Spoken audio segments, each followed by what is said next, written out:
What is up, you guys?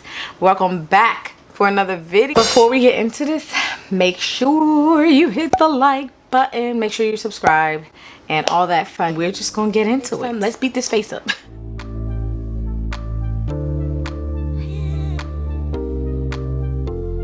Okay, so my face already has an SPF of 50 because that's the best protection that you can get. So I already have an SPF on. As you can see, it's glowing, girl. Look at that. For foundation, I'm going to be using this Almay Skin Perfecting Comfort Matte Foundation.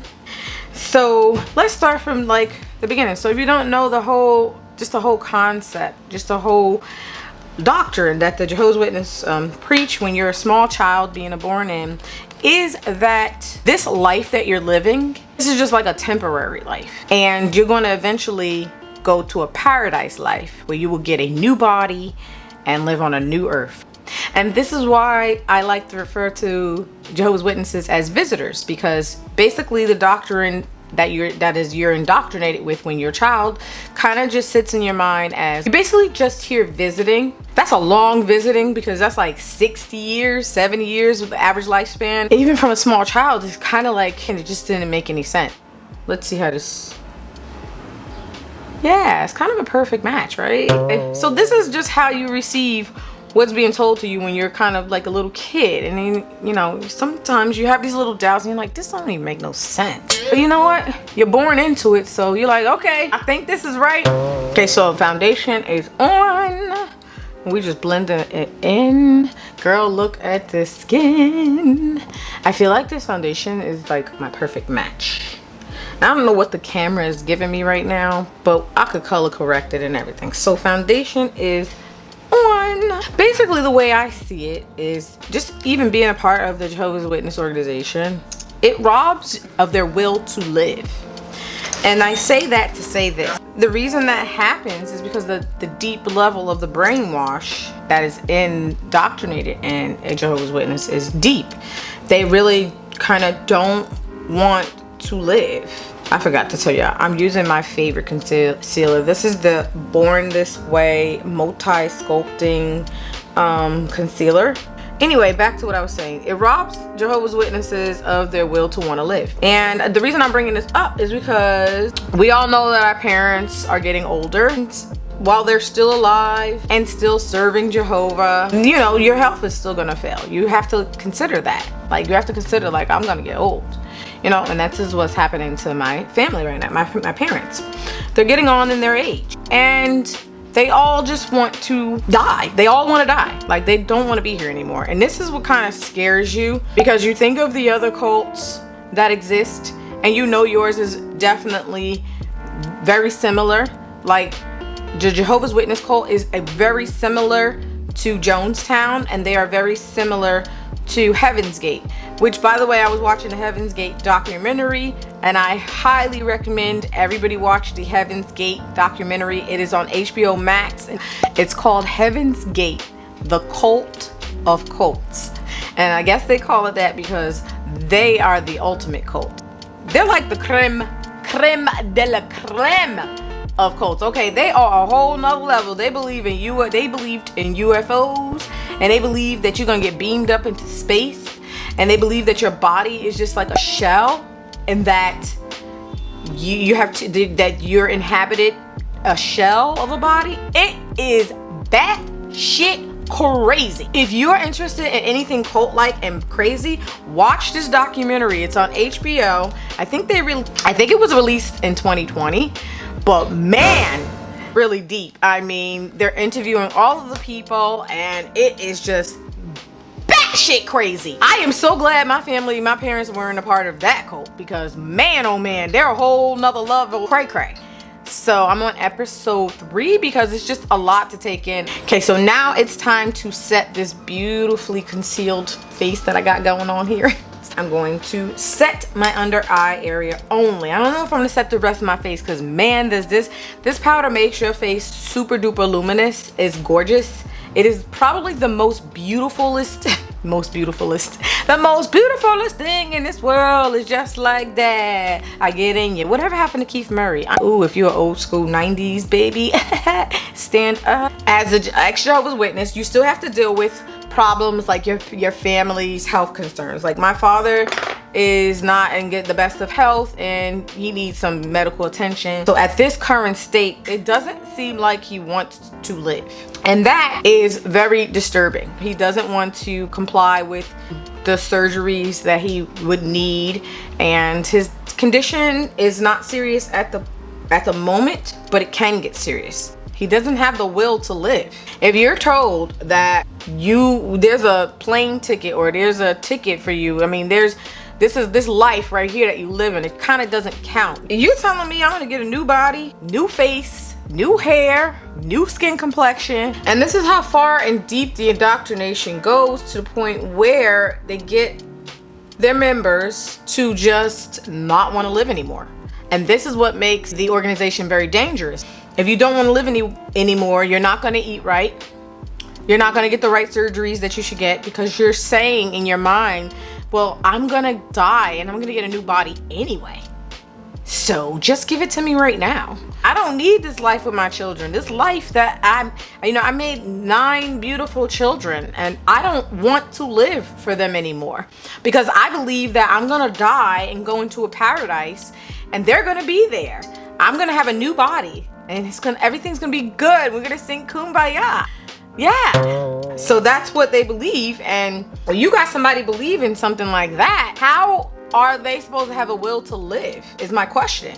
They don't have a will to live. And the reason they don't have a will to live is because the whole doctrine says, like, this life that you're living right now is just temporary. You know, anybody who has a flawed body, if you got scoliosis, your bones gonna straighten out. If you got kinky hair, guess what? You gonna have straight hair, right? If you short, you gonna be tall. If you fat, you gonna get skinny again. So you got all these members really believing that they're going into this new world where they're gonna get these new bodies. And I think one of the things is we were gonna say we're gonna be like, we ain't gonna wear no clothes no more. What? That shit don't make no sense. And then, oh, the animals are just, they're not gonna eat animals anymore. And we're not gonna procreate anymore. That was what I was told too. And this is the kind of thinking that the Jehovah's Witness organization indoctrinates the person to believe, and this is what makes them borderline suicidal when it comes to concerns of health and mental awareness. They don't subscribe to mental health. They don't subscribe to much mental therapy because it will contradict the doctrine. They just, oh, Jehovah's gonna give me my new body, and I just want to go to the new system already. And this is where a lot of their mindset is at as we speak. Some are waking up, but many of them are staying in there, hoping and praying that the end of the world is gonna come any day now. Like any day now, Armageddon's gonna come, okay? Buildings are just gonna start falling, the plane gonna just come out of the sky, and somehow it's gonna kill the people that it's supposed to kill, but not the people that it's not supposed to kill. I don't know how God's gonna do that. Where he's gonna say, oh, you die, boom, you don't die. Okay, let her go. You die, boom, throw a building on her. Yeah, you not gonna die because you a Jehovah's Witness. Like what? Where they gonna go? Do you see how nuts this is? This is the Anastasia pomade. This is drying out, but it's still going strong, so I'm still gonna play with it. The kind of mindset that a Jehovah's Witness has, that this life is just no point. You're basically just a visitor. That's why they don't vote, or that's why they don't participate in anything of the world. That's why they consider themselves no part of this world. They're basically visitors that just are here waiting to die so that they can go to a paradise. But the ironic thing about what Jehovah's Witnesses do is that they can't stand tall on what they want, on what they actually believe. Like, okay, if you decided I don't want to live anymore, and I F my family and F the 9 kids that I made, I don't want to live for them anymore, why can't you come on camera? Why can't you get on that Zoom and you speak to us and say, hey guys, I'm ready to go to paradise and I don't want to be here anymore. I don't want to live for you guys. I don't want to see no more of this horrible world. I'm ready to die. I don't understand why you can't do that, because if you really believe in what you're told and you really believe that you're going to paradise, why can't you just come before all your children and say that? Why can't you come before your entire family and say, I am going to paradise and I'm gonna see all of you there and I want to die. I don't want to try to live. I don't want to fix my health. I don't want to try to walk. I don't want to do anything. I just want to die. Why can't you do that? Why can't you just do that? I think I would respect that if that's what he did. But the fact that he can't even come before all of us, all the children that he made, and say, hey guys, I don't want to live anymore. I can't respect that. I can't respect that. That's a coward. If it's your choice and you say that to me to my face, or you say it via Zoom, I would be like, okay, he told us he don't want to live anymore. But the fact that we're behind the scenes having a Zoom discussion and he's not even present is baffling to me. But he's not dead yet. Okay, he's not dead. He can still speak. And he doesn't want to be present, because I was like, if he's not going to be there to tell me his status, his medical status, he can't even speak to me, there really is no point in me being there. For what? I didn't even understand the point of it. Do you want to be a part of something that robs you of your will to live? That's crazy. And to think that they have 8 million members. That's what they say they have.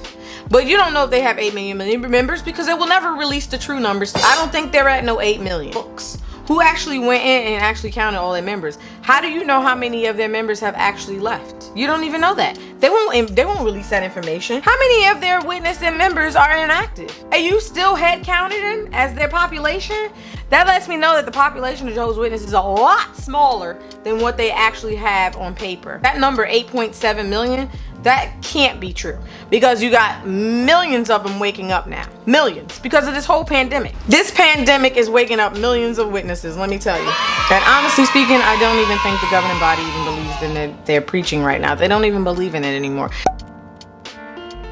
So I'm gonna go in and I'm going to bronze the skin up with this beautiful bronzer that I got from Beauty Bakerie. It is called Snackaroons. I've never tried a bronzer from Beauty Bakerie, but I am kind of happy that I did get this, because I do love Beauty Bakerie. I love their cassava powder, but I've never tried their bronzer. So yesterday I used it and it seems like it needs a light hand. It needs a light, I'm just dropping everything, y'all. It needs a little bit of a lighter hand. So we're just gonna go ahead and bronze up the skin. See how we getting bronzed up, y'all? Because I love this. I love this, baby. Oh yeah, oh yeah, oh yeah, oh yeah. You should get your hands on this. Yes, girl. We are serving bronze skin. Like, I talk about these things because I know there's thousands of ex-Jehovah's Witnesses out there that got the same problem. They got to deal with their family. They got to deal with these ridiculous updates of family members just not wanting to live anymore. And even though you're out of the organization, you still have to kind of make decisions and deal with it. So the next topic is the way Jehovah's Witnesses handle death. Okay, they handle death in a weird way. They handle death and stuff in a way where they use the member's death as a infomercial. They use it as an infomercial so that they can sell this dream, so they can sell this idea to whoever is like a non-believing witness, like the Jehovah's Witness family members that aren't witnesses. So when they attend the Jehovah's Witness funeral, it's like, this is a great opportunity to sell the idea that they're gonna see their family member again in paradise. This is their chance to proselytize the Jehovah's Witness family that's not believing. These are the people that they actually have the funeral for. Okay, y'all, so I'm torn between which lashes I'm torn between which lashes I'm about to pop on. I got the most biggest, most largest, most ridiculous lashes you could ever see. So if you see those women with those crazy ridiculous lashes, you will think of me, because these are quite crazy. Now, the reason I choose these lashes, and this is what it looks like, I think I got these off of Amazon. And the reason I like these is because I have a big eye, okay? I have big eyes. I'm not gonna say that it don't kind of like impair your vision a little bit, because it does. So I'm gonna put these on. So this is gonna be interesting to see if I can actually put these on, y'all. So the goal is to get it as close to that lash line as you can. It's kind of hard, y'all. I mean, that's hard. It's very hard to do on camera. Whoever could do this on camera, man, more power to y'all girls, because it's hard as hell. Try to look down and try to really get it to stay where you put it so that it can set. Should have a little fan, but I can't find my fan right now. I mean, they're huge, but they're cute. I actually have food in the oven and I have to go get it right now, and I'll be right back. That was hard, y'all. Like, it's hard getting these on. The key to getting your eyelashes on fleek like this is patience. That's the only thing I'm gonna tell you. Patience is the only thing that's gonna get your eyelashes on fleek. You gotta be very patient. Make sure you hold them up while they're drying. Let them do their thing and move on to your lips. I don't think I did any blush, did I? Nah, because I don't feel like doing blush today. I skipped blush a little bit. You know what? I'm just gonna go, let me do a little blush, you know? This is my warm berry. It's super red and berry-esque, and it can be a little intimidating, but girl, with all the melanin that we have in our skin, you should never be afraid of shades like this. You know what I'm saying? So let's just go right ahead, put this on. Feeling a nudie brown lip or so. So we're talking about JW funerals and how they use it as an infomercial. Like, all in all, they rob people's will to live, and they utilize their funerals as infomercials. That's foul, and it's sad. It's sad. It's very sad. It's still a reality. And what are you gonna do when your loved ones passed and stuff like that? Because those are really important topics. You know, our parents aren't gonna live forever. We are not going to live forever. Nobody's guaranteed to live forever. But according to Jehovah's Witness doctrine, you know, you're gonna live forever, which is, to me, is a false doctrine. I don't subscribe to it. I think it's fake. But if you want to believe that, that's okay. I say that to just say this: you have to accept that they're not going to wake up. You have to just let that resonate with you. You even hear some of them say, oh my God, if this isn't true, I don't want to live anymore. That's deep. That's deep. I don't know how you can compete with that. That's very difficult to like compete with, because if that's what the people are saying in there, it's like, really, there's no way in waking them up. They have to wake themselves up. Think about how you woke up. Like, I woke myself up, and I'm sure most ex-Jehovah's Witnesses pretty much woke themselves up. And you know, that's a lot. That takes a lot. When you wake yourself up, you have to think about, wow, I'm never gonna see my family again. They're gonna die in there because they're not leaving. I mean, I feel like I have like 2 siblings out, but most of them are in there. They're in there so much, they're like, I gotta believe this is real. It can't be fake. And if it is fake, I don't want to live. That is deep. That governing body should be held accountable for murder.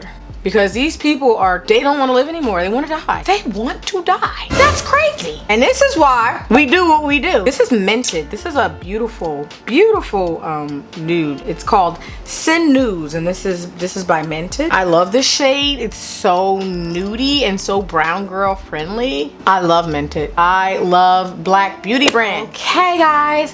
So this is a finished look. I really like how this look turned out. I really like this. Anyway, so in conclusion, yes, so the moral is, this is what an ex-Jehovah's Witness has to go through with them being on the outside and their family being inside. We literally live in 2 different worlds. I live in the real world and they live in the JW world. A world that tells them that they're going to paradise, and they actually believe it. And that's the only way I can see that you can be a part of it, if you actually believe what they're telling you. You see, there really is no brainwash if you don't give the person power. So you have to receive what's being told to you.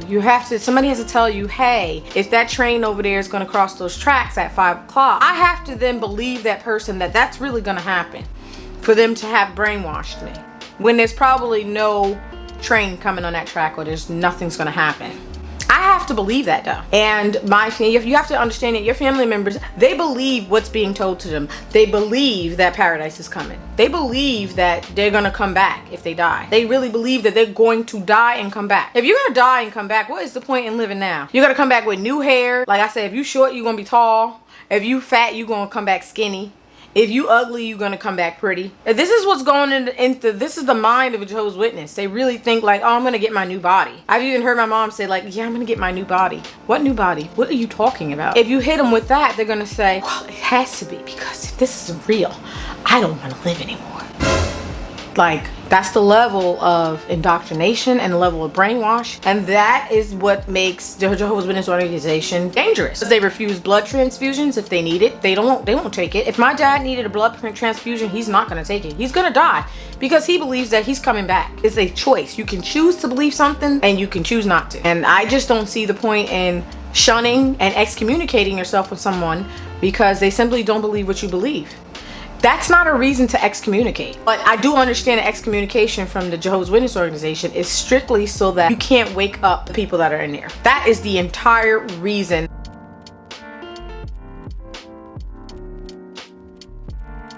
That's big. So that is the underlying concrete reasoning as to why there is a shunning policy.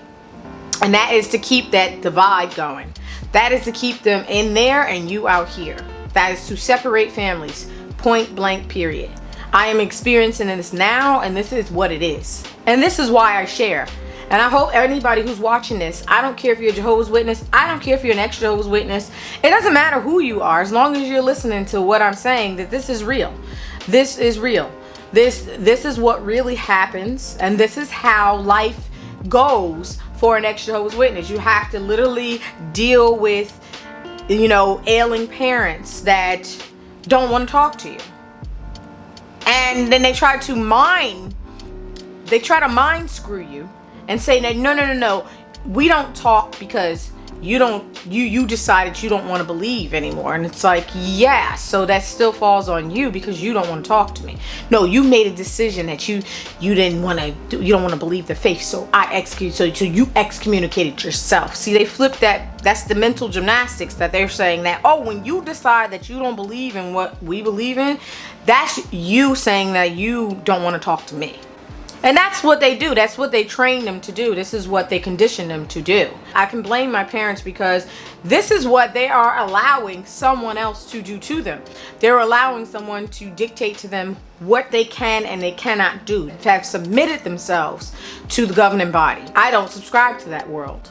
And it's so ridiculous that they wait till someone is sick or someone is ailing because they're like, hey, this is that opportunity that you can get that ex-Jehovah's Witness or that apostate back up in here. They know they're never getting an apostate back in there because apostate is the worst thing you could possibly be labeled as in that organization. So apostate, you already know they ain't coming back. Maybe a backslider, or maybe someone who's out of the Kingdom Hall and they still kind of believe a little bit, because there's a lot of those walking around. Don't go to the hall, they don't go to any meetings, but they still kind of believe it's the truth. I hope that everybody enjoyed this video. I hope that this sheds some light on really how deep this is, and I hope that people really understand, you know, what an ex-Jehovah's Witness go through. Health concerns, ailing parents, family members passing away that you haven't spoke to in over 15 to 20 years, and then they kind of try to come out of nowhere and boom, hey, here's this so-and-so died, are you coming to the funeral? And if you don't go to the funeral, okay, whatever. Like, they don't even care if you go or you don't go. They really don't care if you go or you don't go. So they're basically always in control of what's going on, and you're just nobody. You will go to whatever discussions and meetings, and even go to your own family member's funeral, and you will just be treated very invisible. Oh yeah, they're just gonna ignore you, snarl at you, look you up and down. What's she doing here? You know, and you're like, that's my uncle. That's why I'm here.